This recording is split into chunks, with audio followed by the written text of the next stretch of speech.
কেউ দিকে করে ছাউল হয়ে যাবে। ছাড় না, ছাড়। কি ঝামেলা হবে? হ্যাঁ, কোনো ঝামেলা হবে না তো। এতদিন পর তোমাদের পুরানা প্রেম আবার জেগে উঠছে, ভালো তো, খুব ভালো। বাহ, ভাবি একদম ঠিক বলছো। তাছাড়া ভাইয়ের সাথেই তো আমার বিয়ে হওয়ার কথা ছিল, তখন রাজি হয় নাই, আর আমিও ছোট ছিলাম, এর জন্য বিয়েটাও হয় নাই। মাঝখান দিয়ে তো তুমি বিয়ে করে ফেলছো। যাই হোক, তোমার কপাল কিন্তু খুব ভালো ভাবি, তুমি সেই একটা মাল পাইছো। মাল? মাল মানে? আরে মাল মানে বুঝতেছো না? মাল মানে হইলো শিশি ভাই তো এবারই সবচেয়ে ভালো ছেলে, সেক্ষেত্রে তুমি ভাগ্যবতী। আরে কি পাগল ছাগলের মতো কথা বলতেছিস, আশ্চর্য তো। পাগল না তো, পাগল না। জ্ঞানের ভান্ডারটা একটু বেশি টনটনা, একটু বেশি কথা বলে দেখো না। আরে আচ্ছা, ওসব বাদ দাও। তুই তো বেশ বড় হয়ে গেছিস, বিয়ের উপযুক্ত হয়ে গেছিস, তোর তো বিয়ে দিতে হবে, তাই না? আরে আমি তো বিয়ে করার জন্য এই বাড়িতে আসছি। আমার নানু পুরো পাগল হয়ে গেছে আমাকে বিয়ে দেওয়ার জন্য। পরে আমি কোনো ডিসিশন খুঁজে না পেয়ে ভাবলাম যে বিয়েটা এবার করেই ফেলি, এই জন্য এই বাড়িতে চলে আসছি। আর বিয়ে করে আমি এই বাড়ি থেকে কিন্তু যাব। ও না, বিয়ে করে তো আমার এই বাড়িতেই থাকতে হবে, এই বাড়িতে থাকবো। জানো না, ও তোমাকে না পায় তো আলিফকে টার্গেট করছে। একদম ঠিক, কিন্তু টার্গেটটা তো আমার না, আমার নানুর। তারপর আমার কোনো সমস্যা নাই, আলিফ ভাইয়ের বিয়ে করলে তো শিশির ভাইয়ের কাছাকাছি থাকা যাবে, তাই না ভাইয়া? আমরা একসাথে লুডো খেলবো। হ্যাঁ, লুডো খেলবে। এই তুই যা তো, বেশি বকবক করিস না। কোন কথা বলে একটা পেস লাগা দিবি, পরে আমি বিপদে পড়ে যাবো। ঠিক আছে। ওকে তাড়াইতেছো কেন তুমি? হ্যাঁ, ওর কথাগুলো কি তোমার সহ্য হইতেছে না? কিভাবে সহ্য হবে? সত্যি কথা বলতেছে, এর জন্য নিতে পারতেছো না। না, তুমি যদি না নিতে পারো তাহলে তুমি যাও এই রুম থেকে, ওর সাথে আমার অনেক জরুরি কথা আছে। সেটা বরং ভালো, অ্যাটলিস্ট একজন সরে যাওয়া ভালো, নিরাপদ দূরত্ব বজায় রাখা ভালো। একটু সাইড দেবে তো। ভাইয়া তুমি যাও, আমি এক্ষুনি আসছি, একসাথে লুডো খেলবো। হ্যাঁ, বোন তো অনেকদিন পর দেখা। ভাই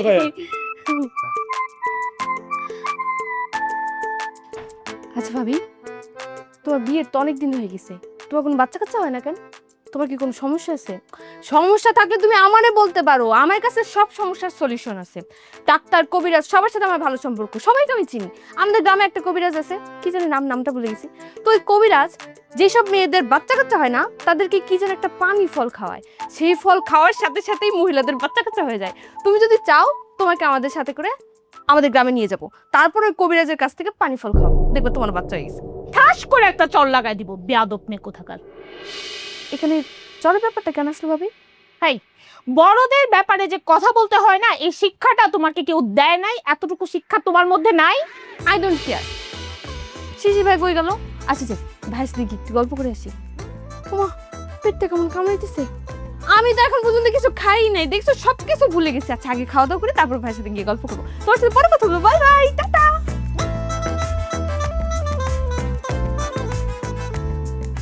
মানে কি? মানে একটা ফ্যামিলি প্রত্যেকটা মানুষ পাগল হয় কিভাবে আমি বুঝলাম না তো। এর নাকি ক্ষুধা লাগছে খুব, তার জন্য মনে হচ্ছে আমি রান্না করে বসে আছি। গুনগুন, কি খাচ্ছিস সকালে? খালা আমি কিচ্ছু খাই না, আমার এত ক্ষুধা লাগছে, পেটের ভিতরে ইঁদুর দৌড়াইতেছিল, দেখো না কেমন রাক্ষসের মতো খাইতেছি। এইভাবে কথা বলতে হয় না। আর শোন, এত সময় খালি পেটে থাকতেও হয় না। গুনগুন, তুমি অন্য চেয়ারে গিয়ে বসো, এটা আমার চেয়ার। সবসময় বসি তো, আমার অভ্যাস হয়ে গেছে তো। ভাবি খাওয়ার সময় কাউকে উঠাই দিতে হয় না, এটা তুমি জানো না? আর তাছাড়া সব চেয়ার তো দেখতে একই রকম, এখানে বসলেও যা ওখানে বসলেও তাই, এখানে বসলে কি হবে? জি না, সব চেয়ার দেখতে একই রকম না। এই চেয়ারটা আমার, এখানে আমি সব সময় বসি। ইভেন আমার শ্বশুরকেও না আমি এই চেয়ারে বসতে দিই না। ওর সাথে তোমার কোনো দোষ নাই, আমার শাশুড়ি মার বোঝা উচিত ছিল আর তোমাকে বুঝাই দেওয়া উচিত ছিল। এইটা তুমি ঠিকই বলছো বৌমা। এই চেয়ারটা নিয়ে প্রতিদিন খাবার টেবিলে এত ঝামেলা হয়, এত ঝগড়া হয়, এটা তো আমারই বোঝা উচিত ছিল। হ্যাঁ, তুই পেশায়। ওকে, নো প্রবলেম, শান্তি চাই তাই তো, কোনো সমস্যা নেই। ভাবি তুমি এই চেয়ারে বসো, আমি আসলে বুঝতে পারিনি, সরি। আমি ওখানে গিয়ে বসতেছি। আমার কাছে খাওয়াটা মেন, কই বসলাম না বসলাম কিছু যায় আসে না আমার। আম্মা কি রান্না করছেন আজকে? এখানে যা যা দেখতেছো এই সবই রান্না করছি। গরু মাংস তো দেখতেছি না, গরু মাংস কই? গরু মাংস রাতে রান্না করব। বুঝতে পারছি, এবার খালার ভাবির ঝগড়া দেখবো তাই তো, শুরু করো। গুনগুন, তুমি কিন্তু অতিরিক্ত কথা বলো। হ্যাঁ, খাইতে বসছো, খাও। আসলে ভাবি আমারও তোমার মতো সমস্যা, গরুর মাংস ছাড়া একদম খাইতেই পারি না, এর জন্য তোমার সাথে একটু তাল মিলাইলাম। গুনগুন, কালকে সকালেই তুই চলে যাবি। খালা তুমি রাগ করতেছো কেন আমার উপরে? আচ্ছা, আমি আর কোনো ধরনের বেশি কথা বলবো না। এই যে চুপ। আম্মা শখ কই? সবটা কি দরকার? লেবু তো পাচ্ছি না টেবিলে, একটু লেবু লাগতো। আর আমি তো বলছি আমি যখন খাবো শখ যেন আমার চোখের সামনে দাঁড়ায় থাকে, থাকে না কেন দাঁড়ায়? তোমার লেবু আমি এনে দিচ্ছি। আম্মা 2টা কাঁচা মরিচ আইনেন। রান্না তো খুব ভালো হয়েছে।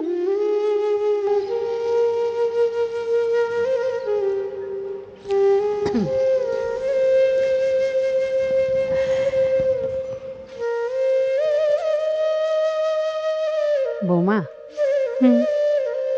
শুনলাম তোমার আব্বা নাকি শিশিরের কাছ থেকে 2 লাখ টাকা ধার নিচ্ছে, কথাটা কি সত্যি? নিছে। তো এই কথাটা আপনি কোত্থেকে জানলেন? শিশিরই আমাকে বলছে। একটা ছেলের পেটে একটা কথাও থাকে না না, এই সামান্য বিষয়টাও আপনাকে জানাইতে হয়েছে। এটা সামান্য বিষয় না বৌমা, তোমার শ্বশুর এখনো এই বিষয়টা জানে না। আব্বা জানে না না? তো এক কাজ করেন, গিয়ে আব্বাকে একটা ফোন করে জানায় দেন। আপনার কি মনে হয় আব্বাকে ভয় পায় আমি? তুমি যে কাউকে ভয় পাও না এটা এবারে সবাই জানে, কিন্তু এইবারের কোনো কিছুই তোমার আব্বাকে না জানায় হয়নি। আচ্ছা, এই ব্যাপারটা নিয়ে যদি আপনাদের এতই সমস্যা থাকে, আমি প্রত্যেক মাসে টাকা দিয়ে এই টাকাটা পরিশোধ করে দিব, ঠিক আছে? কোনো সমস্যা? এই সিদ্ধান্ত আমি দিতে পারবো না, তো তোমার শ্বশুরই এটা সিদ্ধান্ত দিবে। দেখেন আম্মা, মানুষ বিপদে পড়তেই পারে। হ্যাঁ, বিপদে পড়লে মানুষ কার কাছে যাবে? আত্মীয় স্বজনের কাছেই তো যাবে নাকি? সব ঠিক আছে, উনি আমাদের ব্যয়, উনি যে প্রবলেমে পড়ছে এটা আমাদের জানাইতে পারতো। শিশিরের হাতে তো সংসারের সব দায়িত্ব দেওয়া হয়নি। আম্মা, আপনি কিন্তু খুব পেঁচাইতেছেন ব্যাপারটা। আমি পেঁচাইতেছি না, যেটা সত্য সেটা বলছি। আর যৌথ পরিবারে না সব কিছু মুরব্বীদের অনুমতি নিয়ে করতে হয়। আর তোমরা যেটা করছো একদম ঠিক করো নাই, আমার শিশিরকে তো চোর বানাইছো। আম্মা কি বলতে চান আপনি? চোর বানাইছে মানে কি এখানে? এই একদম শর্ট করে কথা বলবো না আমার সাথে। আমি তোমারটা খাই না, আর তোমার সংসারেও আমি থাকি না, আমি আমার স্বামীর সংসারে থাকি। আমিও না আপনার সংসারে থাকি না, আমিও আমার স্বামীর সংসারেই থাকি। না, তুমি আমার সংসারেই থাকো। যতদিন আমরা না মরবো ততদিন তুমি সংসারে তাই দায়িত্ব পাবা না। আমরা মারা গেলে বড় বউ হিসাবে এই সংসারের দায়িত্ব তুমি পাবা, যদি তোমার আচার আচরণ সভ্য হয়। মানে কি? আমার আচার আচরণ এখন কি অসভ্য? সেটা তুমিই বুঝে দেখো তোমার আচার আচরণ কি। শিশিরেরও হইছে, একটা কথাও পেটের মধ্যে থাকে না। আসুক আজকে বাসায়, দেখতেছি সব কথা মার কাছে গিয়া বলালাম। দেখবো না কতদিন মার সাথে পীড়িত থাকে।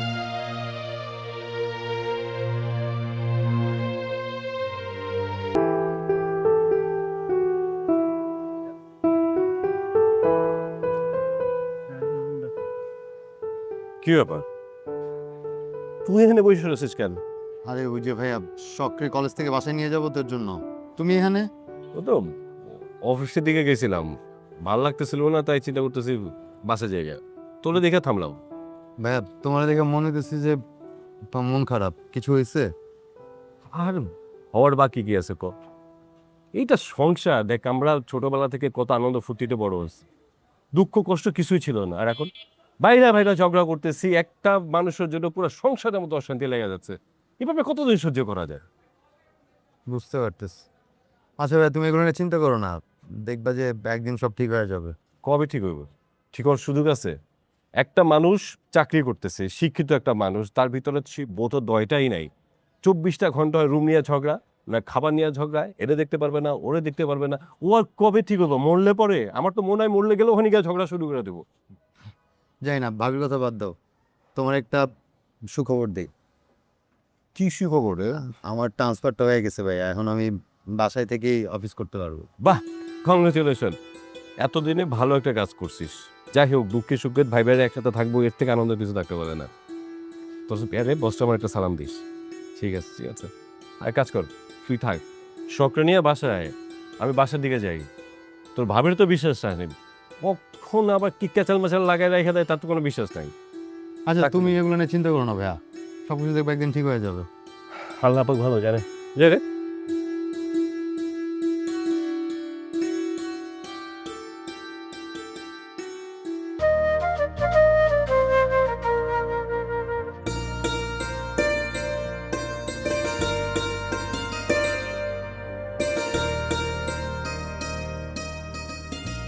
আচ্ছা, তুমি আমার বাবার 2 লাখ টাকা ঋণের কথা তোমার মাকে কেন বলতে গেছো? হ্যাঁ, আশ্চর্য, এখানে লুকানোর কি আছে? আমি সেটা তো বুঝলাম না।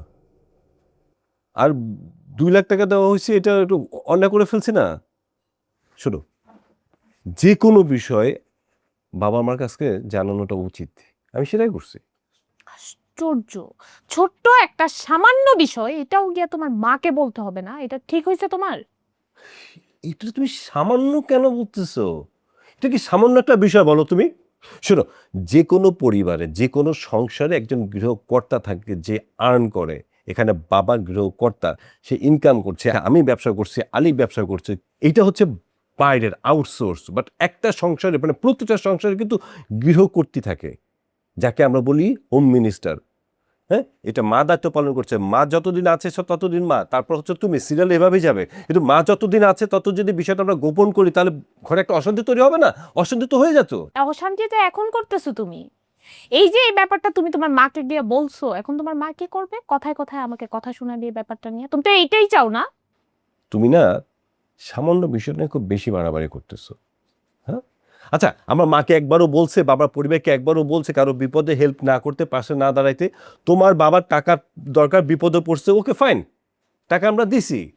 কিন্তু মায়ের কথাটা হচ্ছে বিষয়টা কেন গোপন করলাম, কেন তাদের জানাইলাম না, ব্যাস এইটাই তো। আসলে কি বলতো, তুমি না একটা কাপুরুষ।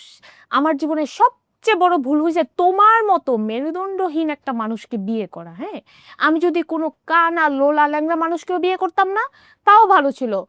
অন্তত পক্ষে ওই লোকটার একটা ব্যক্তিত্ব থাকতো, যেটা তোমার মধ্যে নাই। আর তোমার কাকে বিয়ে করা উচিত ছিল জানো? রাস্তার ফকির নিয়ে আসে না, ডিফেক্ট কোনো মেয়ে দেখে বিয়ে করতা, তাইলে তুমি সংসার করতে পারতা। তুমি আসলে ভালো ঘরের কোনো মেয়ে বউ তুমি ডিজার্ভ করোই না। তুমি কিন্তু খুব বেশি বাড়াবাড়ি কি বাড়াবাড়ি করতেছি আমি? হ্যাঁ, তা কাপুরুষ হয়ে তুমি এত কথা বলো আবার? সিম্পল একটা বিষয় তুমি কি বাড়াবাড়ি simple করতেছো বিষয়? না? ছোট্ট একটা বিষয় তুমি যে হাজবেন্ড ওয়াইফের মধ্যে কথা রাখতে পারো না, গিয়া তোমার মাকে বলতে হয়? মা আঁচল ধরে বসে থাকো, এই ঘরে আসো কেন? তুমি যাও। আশ্চর্য বিষয় তো, এটা সামান্য ব্যাপার কোত্থেকে বাঁচতেছো?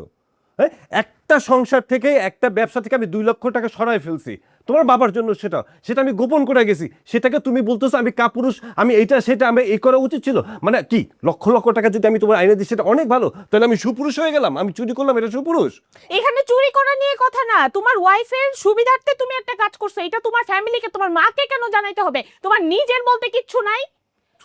তুমি একটা মানুষ না তুমি? হ্যাঁ, আমি মানুষ। কিসের মানুষ তুমি? অমানুষ। রাইট, আমি অমানুষ। অমানুষ দেখে তোর মতো মেয়ের সাথে আমি সংসার করতেছি। আর নাহলে তোর মতো মেয়ের সাথে কে সংসার করে? ফালতু মেয়ে। ছোট লোক হয়ে গেছো দিন দিন তুমি।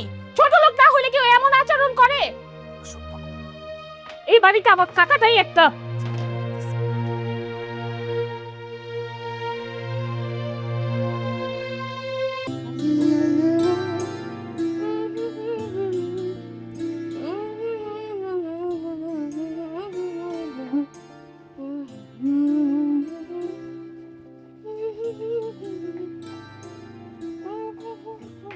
কিরে, এই কি করতেছিস তুই? আর হাত ধুইছস? হাত ধুইয়া তারপরে কাজ কর। শোনো, আমার অলরেডি অর্ধেকখানি হয়ে গেছে, এখন কি আমি মাঝপথে গিয়ে হাত দিয়ে তারপরে এসে আবার বাটমু? আর তাছাড়া এটা তো আমি সবার জন্য বানাইতেছি না। তোমার যদি খাইতে মন না ছিল তুমি না খাবা, এখানে এসে তো কথা বলতেছো কেন? তো কথা শুনে মনে হইতাছে তুই এই বাড়ির মালিক হয়ে গেছিস। কে কোনটা খাবে, কে কোনটা খাবে না, সবকিছু তুই ডিসাইড করে দিবি। এই, তুই এত কথা বলার কে? হ্যাঁ, তোমার একটু ভুল হয়েছে, আমি সংশোধন করে দিই। আমি এবার মালিক হইতেছি, আমাকে না, আমার মালিক হওয়ার কোনো ইচ্ছা নেই। আমার বাবার কি টাকা পয়সা বাড়ি গাড়ির অভাব আছে? যদি তোমরা চাও তাহলে এবারে বউ হইতে পারি। আমিও তো শিশির ভাইয়ের লগে আমার বিয়ে ঠিক করছিল, মাঝখান থেকে তুমি ঢুকে গেলা। এখন তো সবাই চাইতেছে আলের ভাইয়ের লগে আমার বিয়ে হোক। দেখা যাক, যদি এবারে বউ হইতে পারি তাহলে তো আমি খুব খুশি, সবার লগে মিলেমিশে থাকতে পারবো। আমিও না প্রথম চিন্তা করছিলাম তোরে আলিফের সাথে বিয়ে দিব, কারণ তোরে খুব ভদ্র ভাবছিলাম আমি। কিন্তু এখন তো আমি দিন দিন দেখতেছি তুই আস্তে একটা বেয়াদব। ওই শখ আছে না, শখের থেকেও বড় বেয়াদব হইছিস তুই। হ্যাঁ হ্যাঁ উচিত কথা কইতে গেলে বেয়াদব হয়ে যায় তাই না? আমি তোকে কি করছি, কি সুন্দর করে কাজকর্ম করতেছিলাম, তুমি কিসের জন্য আমার পায়ে পাড়া দিয়ে ঝগড়া করতেছো? আমি ঝগড়া করতেছি পায়ে পাড়া দিয়া? হ্যাঁ এই আমি ঝগড়া করতেছি পায়ে পাড়া দিয়া? ঝগড়া কি তুই জানোস? তুই পরিষ্কার না কইরা ময়লা জিনিস পাঠাছস, ময়লা খাওয়াবি আমাদেরকে, আমরা অসুস্থ হইলে কি তুই চিকিৎসা করবি? আমি ইনকাম করি, আমি সংসারে টাকা দিই, সব ব্যাপারে কথা বলার অধিকার আমার আছে। আমি এখন বুঝতেছি শিশির ভাই কত চাপের উপর থাকে। তোমার মতো এমন চগড়াইটা মহিলার লোকের রাতে ঘুমায় কেমনে? আমার তো মনে হয় শিশির ভাই মনে হয় মানে ঘুমের ভিতরেও এতকা চিল্লান দিয়ে উঠে যে আল্লাহ আমি কোন বউ নিয়ে সংসার করতেছি। হ্যাঁ তোর মতো মেয়ে যে বাড়িতে যাবে না ওই বাড়িতে আগুন জ্বলবে, আর আমিও দেখবো তুই এই বাড়িতে কেমনে বউ হয়ে আসিস। ভাবির সাথে ঝগড়া করতে কিন্তু ভালোই লাগে।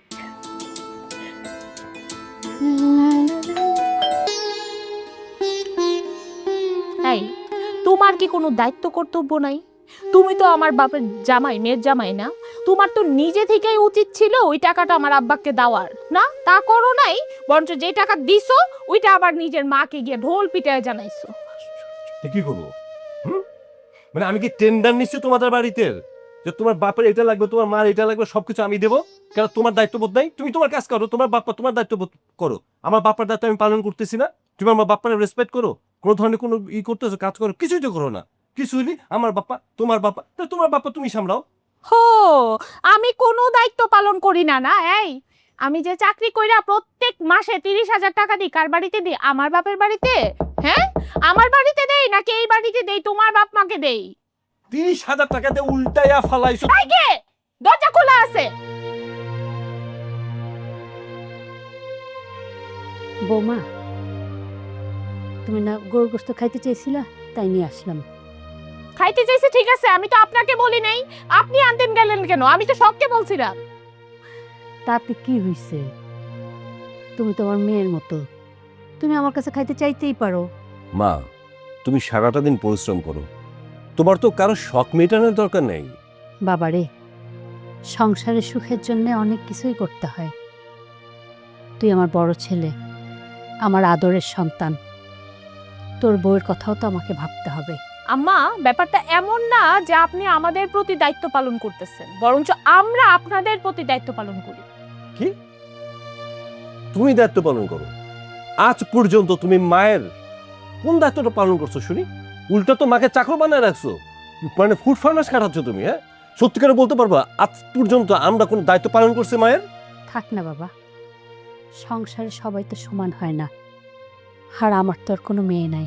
আমার মেয়ে থাকলে হয়তো বলতো, মা তুমি খেয়েছো, তোমার এই জ্বর শরীর নিয়ে আর কাজ করতে হবে না, বাসনপালাগুলো আমি ধুয়ে দিব, যাও তুমি রেস্ট নাও, আমি তোমার পা টিপে দিব।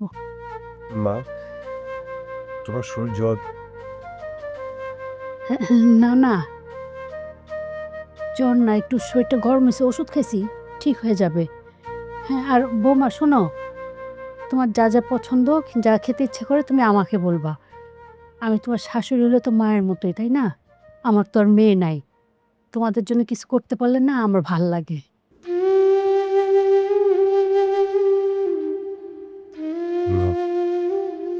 আমি আসলে অন্যায় করে ফেলছি। আমি তেমন ছিলাম না মা। একটা মানুষ, এই একটা মানুষ পুরো সংসারটা বেলুমনে করে দিছে। ইচ্ছা থাকলে অনেক কিছু করতে পারি না। এখন থেকে তোমার কিছু করার দরকার নেই, যা করার আমি করুম। দেখি তো আমার, তোমার তো শরীরে গা পড়ে যাচ্ছে, তোমার কিছু করার দরকার নেই। চলো, আমি তোমার সেবা করবো, আমি পানি পড়তে দিয়ে দিচ্ছি। আরে লাগবে না, ঠিক আছে, তুই থাক। কোনো কিছু ঠিক নেই মা। মা চলো তো, চলো, আমি তোমার পানি পড়তে দিয়ে দেবো। তুই একটু কথা বলো, তুমি এই শরীর নিয়ে। আরে আসছে মারে নিয়ে উনি চলে গেছে। আরে রাত্রে যদি তোর মার সাথেই থাকার ইচ্ছা থাকে তাহলে বিয়ে করতে গেছিলি কেন? কাপুরুষ একটা। আর আমার শাশুড়িটাও হয়েছে একটা জাত অভিনেত্রী। একটু নাকি জ্বর আসছে, ছেলের কাছে এসে অভিনয় করা শুরু হয়েছে। জ্বরে ওনার গা পুড়ে যেতেছে, উনি হাঁটতে পারতেছে না, চলতে পারতেছে না, কথা বলতে পারতেছে না। নাটকীয়।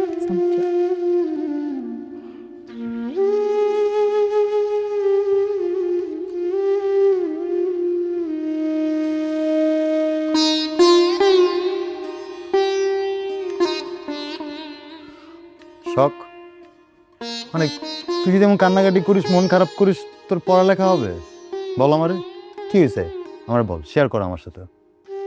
আপনি এত রাতে এখানে কি করতেছেন? যান না, বিরক্ত করেন না। আর আপনি যেগুলো নিয়ে ভাবতেছেন আমি ওগুলো নিয়ে ভাবতেছি না। তাই আমি কি ভাবতেছি? আপনি ভাবতেছেন যে আমি আপনার সাথে গুনগুনে দেখে হয়তো মাইন্ড করতেছি। ও আপনার খালাতো বোন, আমি আপনার চাচাতো বোন। পার্থক্য এটাই, ও বড়লোকের মেয়ে আর আমি গরিবের মেয়ে। দেখ শখ, তোর বাবা আর আমার সেম ব্লাড সম্পর্কে, সে আমার বড় চাচা হয়। সো ফার্দার যদি এমন কথা বলিস না, থাপড়ায় তো দাঁত ফালাই দিব। দেন না, কোনো সমস্যা নাই, এখন এই থাপ্পড়ে আর ব্যথা লাগে না। কিন্তু আমার ব্যথা লাগে শখ। আচ্ছা, আমার একটা কথা বলতো, তুই রান্না করে বসে খাইছিস কেন? নিজের এত ছোট মনে করিস কেন শখ, আমার বলতো। সেই প্রশ্নের উত্তর আমি এখন দিতে পারবো না, এখন অনেক রাত হয়েছে, যান ঘুমাইতে যান। তুই ঘুমা, আমার একটা কাজ বাকি আছে। এত রাত আবার কিসের কাজ? ভাবি দুইটা জামা দিছে, রাতের মধ্যেই ধুয়ে রাখতে বলছে। তুই ভাবির কাপড় কেন ধুবি? বাসায় কাজের লোক নাই তাই। বাসার কাজের লোক নাই, মানে তুই কি এই বাসার কাজের লোক? এই বাসায় যার যার কাজ শেষে করবে, যার যার কাপড় শেষে ধুবে। কাপড়গুলো আমার দে, সকাল হলে আমি ভাবির সাথে বুঝবো। বাথরুমে রাখা আছে। ভালো তো, বাথরুমে রাখা আছে, বাথরুমেই থাকবে, যার কাপড় সে ধুবে। আর শোন, তুই এখন ঘুমায় পড়, আর রাত জাগিস না। দে এটা দে, আর পড়তে হবে না, ঘুমা। কি হইলো? শুয়ে পড়। আপনি আপনার কাজ করেন না। আবার কান্না